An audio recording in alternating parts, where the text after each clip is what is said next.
Bienvenue dans cette vidéo. Oui, je sais, ça fait un bail, mais j'avais vraiment envie de revenir pour vous faire une série de vidéos axées sur le Bitcoin principalement, pour vous montrer en fait les meilleures pratiques, comment on utilise le Bitcoin de la meilleure façon en fait dans les règles de l'art.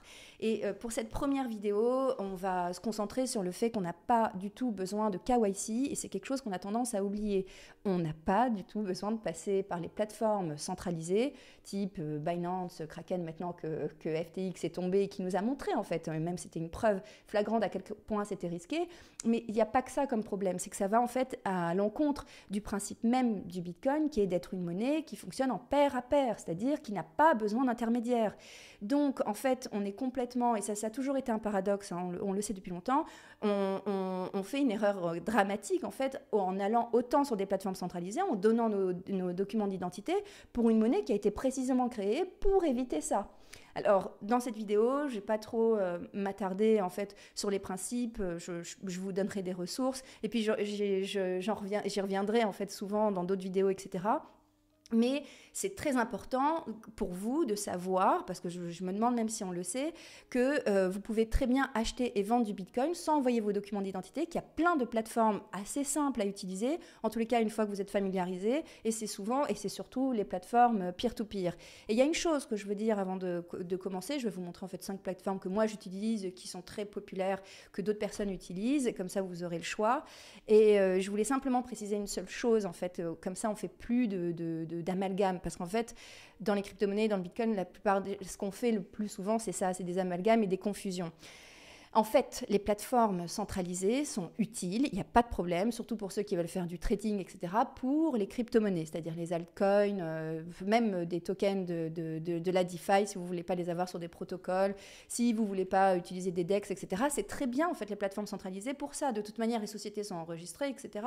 Donc, ça va même avec le principe. Par contre, c'est pas du tout adapté pour le Bitcoin. Autant si vous avez même de l'ETH, on va prendre cette crypto-monnaie-là, sur des plateformes centralisées, bon, bah voilà, vous pouvez faire ce que vous voulez avec, c'est plutôt cohérent si vous voulez faire du trading, etc. Mais par contre, pour du Bitcoin, d'en acheter et d'en vendre, et de le stocker, alors ça, n'en parlons pas, il y a d'autres alternatives. Et donc voilà, c'est vraiment ça qu'il faut comprendre. Si en gros, vous avez des crypto-monnaies, c'est très bien, laissez-les, faites ce que vous voulez sur les plateformes d'échange, en gros.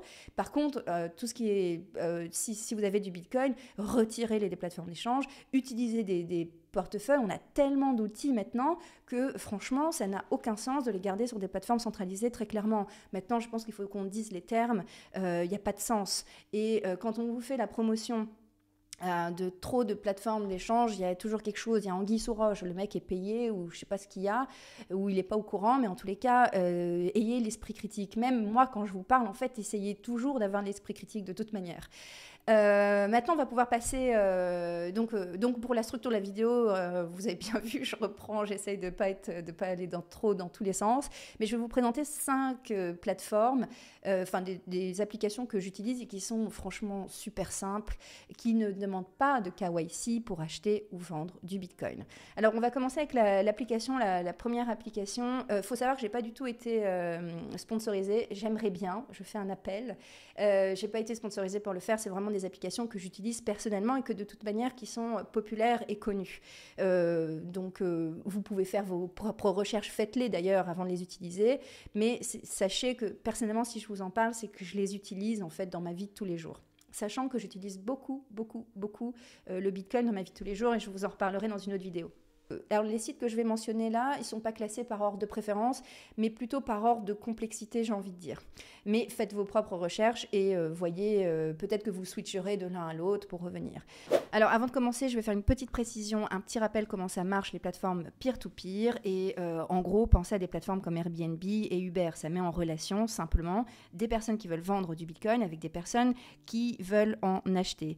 Et ce qui est intéressant dans les plateformes peer-to-peer, c'est le système d'escroc. Alors oui, ça ne veut pas du tout dire escroc, c'est même l'inverse. C'est ce qui garantit en fait que la transaction a bien été opérée. En gros, le système d'escroc va maintenir en fait le Bitcoin le temps que la transaction soit faite par la personne. Et une fois que c'est validé, eh bien, la plateforme libère le Bitcoin. Et comme ça, les deux parties sont assurées en fait, d'avoir une transaction qui s'est déroulée sans arnaque, sans escroquerie en fait, précisément. Alors, la première application qui me semble la plus simple à utiliser pour vraiment un grand débutant, et même pour les profils avancés, c'est Relais App. Alors, vous la connaissez peut-être, c'est une société suisse.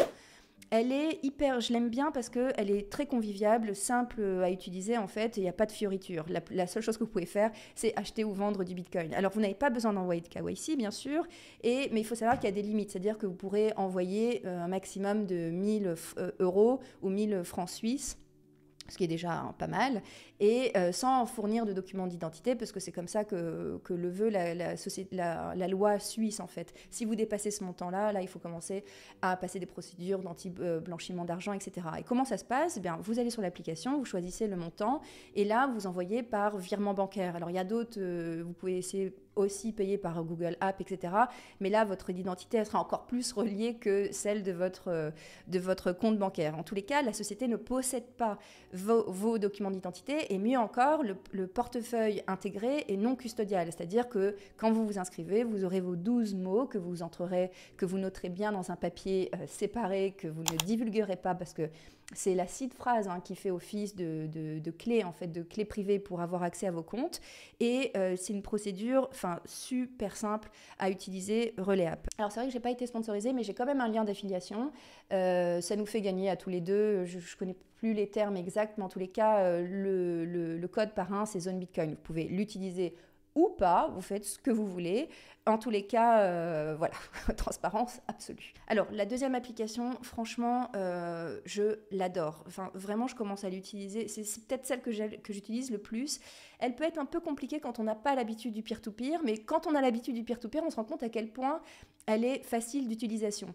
Alors, moi, en fait, je ne l'avais pas beaucoup utilisée à l'époque parce qu'il n'y avait pas assez d'offres. C'est-à-dire qu'il n'y avait pas, en fait, assez de clients. C'est-à-dire, quand je publiais une offre, je n'avais pas de match. Mais maintenant, je vois qu'il y a de plus en plus de personnes qui s'inscrivent et on trouve très rapidement l'offre qu'on veut. C'est vraiment, enfin franchement, les mecs de Pitch, enfin les nanas, enfin l'équipe derrière Pitch, je les salue et je sais qu'aussi ils vont en Afrique, enfin ils touchent le marché africain maintenant avec Abidjan et ils ont Abidjan peut-être première étape. Et je trouve ça très bien, c'est vraiment un outil, une application vraiment fonctionnelle. On a écrit des articles sur Zone Bitcoin dessus. Chapeau bas les gars, vous faites un excellent boulot. Alors maintenant, la troisième plateforme que j'utilise, alors en fait, je vous avais fait une vidéo une fois sur Paxful, mais il y a eu plein de problèmes. Enfin, apparemment, il y a un fondateur qui est merveilleux, qui est Ray Youssef, et puis il a un associé qui est apparemment une vraie ordure. Un type qui est complètement axé sur le matériel, etc. Et en fait, je l'utilise plus du tout maintenant, Paxful, et il a monté une autre plateforme qui s'appelle, Ray Youssef a monté une autre plateforme qui s'appelle Nunes, et qui est vraiment, alors pour le coup, c'est une vraie plateforme peer-to-peer, comme pour ceux qui ont connu Local Bitcoin, etc. On trouve toutes les offres possibles. C'est-à-dire que quand vous allez sur Nunes, là, c'est plutôt adapté pour les profils. Si vous cherchez des méthodes de paiement en fait alternatives, parce que là, vous avez au moins 200 modes de paiement, des devises locales dans quasiment tous les pays du monde. En fait, vous allez trouver quelqu'un qui veut, tellement il y a d'offres, tellement il y a de personnes, parce que c'est vraiment international, vous allez forcément trouver quelqu'un qui vend du Bitcoin au prix que vous voulez à peu près, Et surtout de la méthode que vous voulez. Vous voulez être payé en PayPal, vous voulez être payé en Western Union, vous voulez être payé en personne physique. Enfin, tout ce que vous voulez, vous allez trouver les méthodes de paiement. Donc moi, je l'utilise pour ça, surtout quand je vais à l'étranger, surtout quand je dois payer des personnes, parce qu'en fait, j'emploie pas mal de freelance, aussi étrangers forcément. Et pour les payer en devise locale, c'est magique. Mais par contre, pour Nunes, le seul petit défaut, c'est qu'il demande quand même un KYC à partir d'une certaine somme. Alors, on va vous demander d'abord votre numéro de téléphone et puis votre email et l'ID.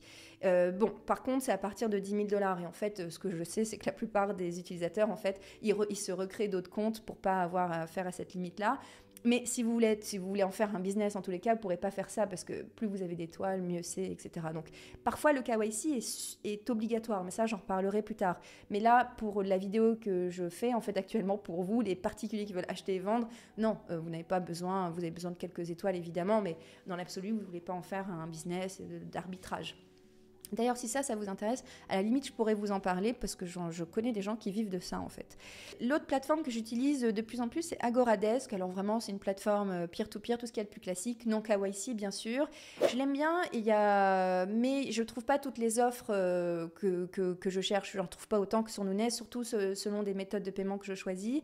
Par contre, elle est vraiment très bien dans le principe. En plus, elle a été créée par les personnes derrière Local Monero. Alors bien sûr, Monero, c'est pas Bitcoin, mais par contre, c'est une crypto-monnaie qui a quand même des principes de confidentialité et d'anonymat. Donc en fait, les types en fait avaient l'expérience du peer-to-peer. C'est une très bonne plateforme à utiliser qui est vraiment axée sur la sécurité et la confidentialité. J'aime beaucoup, faut quand même que je le dise que j'aime beaucoup Agoradesk, même si je l'utilise quand même pas autant que les autres.